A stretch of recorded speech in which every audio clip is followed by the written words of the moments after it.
Hallelujah, परमेश्वर की स्तुति हो। आइए मिलकर एक बार फिर से प्रभु के वचन से एक बात पर सीखें जिससे हमारी आत्मा बिल्ड हो सके। मैं पढ़ रहा हूँ सबोपदेशक उसका 11वां अध्याय और उसके 3 पद के आखिरी के हिस्से को। वहां लिखा है, और वृक्ष चाहे दक्षिण की ओर गिरे या उत्तर की ओर, तो भी जिस स्थान पर वो वृक्ष गिरेगा वहीं पड़ा रहेगा। Wherever the tree falleth, it will remain there. जहां भी वृक्ष गिरेगा वहीं पड़ा रहेगा। और ये बात मैंने अपने एक टीचर से सीखी थी कि ये एक मनुष्य की आत्मिक दशा को दर्शा रहा है। जब एक व्यक्ति इस दुनिया में अपनी आंखें बंद करता है, जब वो आखिरी सांस लेता है, ये उस व्यक्ति की दशा है कि जिस आत्मिक स्थिति में वो इस दुनिया को छोड़ेगा आगे वही पड़ा रहेगा। दूसरे शब्दों में उसी आत्मिक स्थिति में बना रहेगा। सो आई होप आप समझ रहे हैं। एक व्यक्ति जब इस दुनिया में अपनी आंखें बंद करता है, जब उसकी मृत्यु होती है, तो जिस आत्मिक दशा में वो इस दुनिया को छोड़ता है आगे अनंत काल तक उसी आत्मिक दशा में बना रहता है। और इस बात के लिए अच्छा उदाहरण है लूका 16 अध्याय में, जहां लाजर और धनवान की घटना के बारे में हम पढ़ते हैं। धनवान व्यक्ति जो इस दुनिया में तो बहुत सफल था, बहुत आशीषित था, लेकिन उसकी आत्मिक स्थिति क्या थी? बाइबल कहती जब वो मरा तो वो अधोलोक में पहुंचा। उसने अपनी आंखें अधोलोक में खोली और उसने अपने आप को पीड़ाओं में पाया, आग में जलते हुए पाया। और फिर उसने पिता अब्राहम को देखा दूर दूसरी जगह पर, और वो अब्राहम से विनती करने लगा कि हे पिता अब्राहम, हो सके तो मुझे यहाँ से निकाल या किसी को भेज दे, वो कम से कम मेरी जीभ पर थोड़ा सा पानी रख दे, मुझे चैन मिल जाए। लेकिन अब्राहम का जवाब क्या था? नहीं पुत्र, ना अब कोई हमारे पास से तेरे पास और ना तेरे पास से हमारे पास अब कोई नहीं आ सकता। दूसरे शब्दों में, अब तेरी आत्मिक स्थिति को कोई बदल नहीं सकता। अब तेरे अनंत काल जीवन भर कोई तुझे इस स्थिति से डिलीवर नहीं कर सकता। सो प्रियो, कितनी गंभीर बात है। हम जिस स्थिति में इस दुनिया को छोड़ते हैं, हम उसी स्थिति में हमेशा बने रहेंगे। 2 बातें मैं इससे सीखता हूं जो आप तक भी पहुंचाना चाह रहा हूं। पहली बात, इस बात को सीखने के बाद आप प्रयास करें, पूरी कोशिश करें, पूरी मेहनत करें कि हमेशा प्रभु की रोशनी में चलें। Always be found in the light of God. क्योंकि हमें नहीं पता कब हमारी आखिरी सांस हम लें, कब हमारा आखिरी दिन हो, कौन सी घड़ी हमारे इस दुनिया के जीवन के लिए आखिरी हो। इसलिए हम हमेशा तैयार रहें, हमेशा ज्योति में चलें, हमेशा परमेश्वर के उद्धार में पाए जाएं, ताकि जब हम अपनी आंखें इस दुनिया में बंद करें तो फिर हम उसी ज्योति में, उसी उद्धार में अनंत काल तक बने रहें। आमीन। सो पहली बात, carefully and wilfully try to walk in the light. हमेशा रोशनी में चलने की कोशिश करिए। दूसरी बात जो मैं इससे सीखता हूं वो ये कि हम किसी प्रकार के फॉल्स आइडिया में ना चलें, किसी प्रकार की गलत धारणा में ना चलें कि जब हम इस दुनिया को छोड़ेंगे और फिर प्रभु के पास पहुंचेंगे तब पश्चाताप कर लेंगे। क्योंकि इस घटना में हम क्या देख रहे हैं? धनवान व्यक्ति ने पश्चाताप करना चाहा पर उसे मौका नहीं मिला।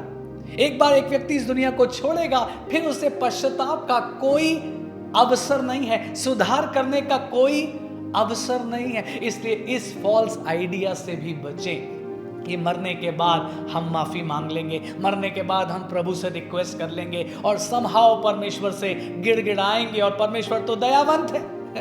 कई बार मैं ऐसा सिखाता हूं लोगों को कि हाँ, ये सच है, परमेश्वर दयावंत है और बहुत दयावंत है, लेकिन साथ ही साथ परमेश्वर न्यायी भी है। आमीन। अगर परमेश्वर दयालु है तो परमेश्वर न्यायी भी है। परमेश्वर दया करता है, तभी तो वो मुझे और आपको मौका दे रहा है कि हम उसके वचन से सीखें, समझें और समय रहते रिपेंट कर लें। आमीन। समय रहते सुधार कर लें। ये परमेश्वर की दया है।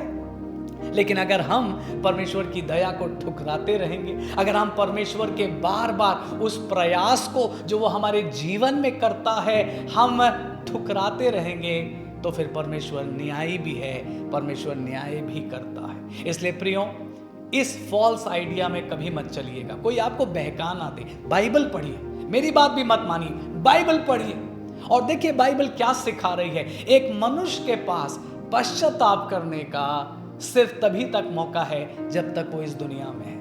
लोग आपको सिखाएंगे, अरे कोई बात नहीं, अभी लाइफ एंजॉय कर लो, अभी जैसे जीना है जी लो, मरने से 5 मिनट पहले पश्चाताप कर लेना। नहीं प्रियो, क्या पता वो 5 मिनट मिले या ना मिले।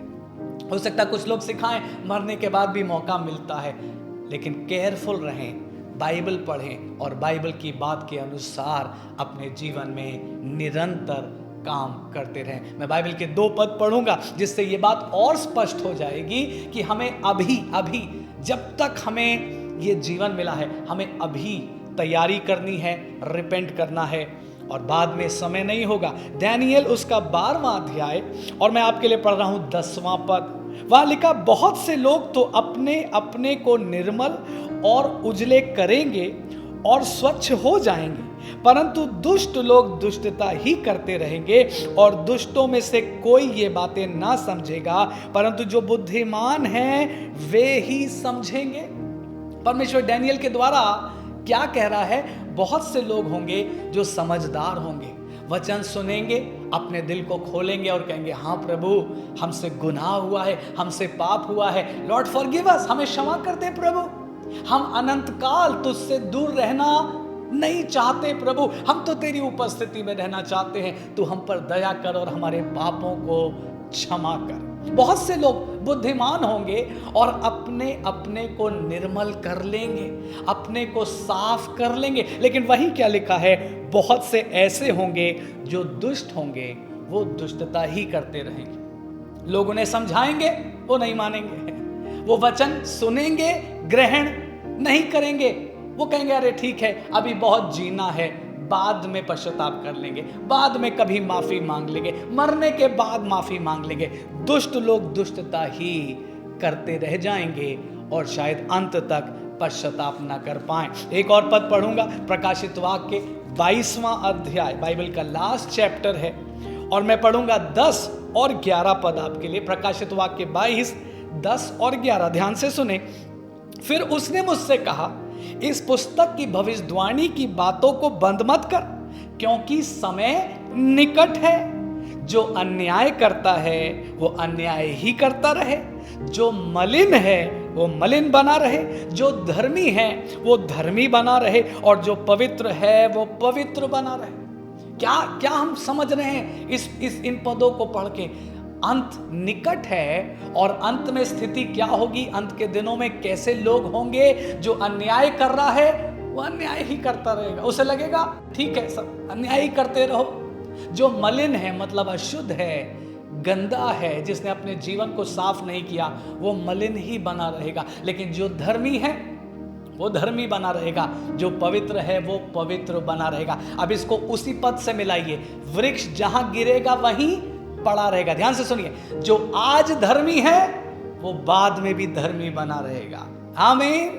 जो आज पवित्र है वो बाद में भी पवित्र बना रहेगा, लेकिन जो आज गंदा है वो बाद में भी गंदा या मलिन बना रहेगा। जो आज अन्याय कर रहा है, शायद अनंत काल में भी परमेश्वर उसको अन्याय ही देखेगा और परमेश्वर उसी के अनुसार उसको बदला देगा। सो प्रियो, हम क्या सीख रहे हैं? जब तक समय है, जब तक सांस है, हमारे पास मौका है पश्चाताप करने का, अपने जीवन में सुधार करने का, परमेश्वर के पास जाकर उससे माफी मांगने का और उद्धार की बरकत को पा लेने का। क्योंकि कोई आपको ना बहकाए कि मरने के बाद मौका मिलेगा। लूका 16 अध्याय गवाही देता है कि धनवान ने बहुत दुआ करी, लेकिन उसकी एक भी दुआ सुनी नहीं गई और उसकी आत्मिक स्थिति में कोई परिवर्तन नहीं आ सका। गंभीर हो, परमेश्वर के वचन की बात को सुने, अपने दिल को खोलें। याद करिए यीशु मसीह ने क्या कहा था, मैं तुम्हारे हृदय के द्वार पर खटखटाता हूं, तुम उसे खोलोगे तो मैं तुम्हारे पास भीतर आऊंगा।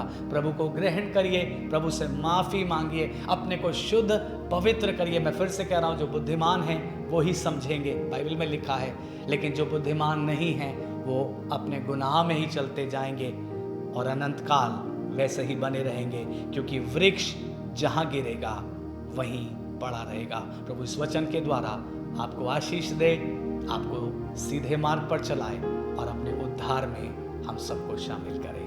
आमीन।